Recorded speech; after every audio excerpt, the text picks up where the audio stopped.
So no massive news tonight, just a very short video to show you that I have managed to fix an old Hornby Saint class, which is a loco I was wanted as a kid.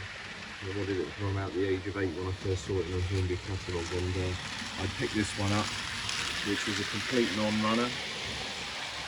Meant to repair it for the last 10 years, never got round to it, but as you can see, it's running pretty well all the way through and lapping quite nicely.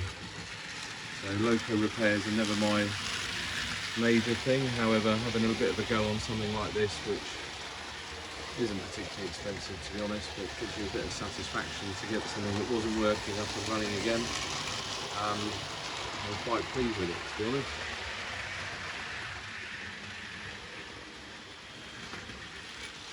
So yeah, as you can see, the layout hasn't massively changed. The points are all in. We've come up. I have installed a bit of the back seam, or what will be the fiddle yard. That's in there. Oh, sorry, not the fiddle yard, the head shunt.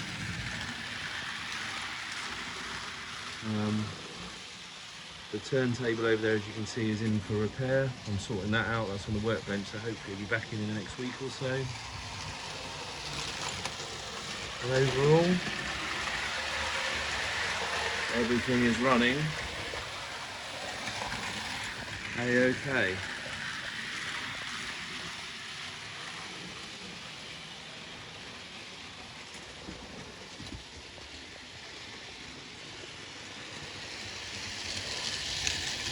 Okay, until next time.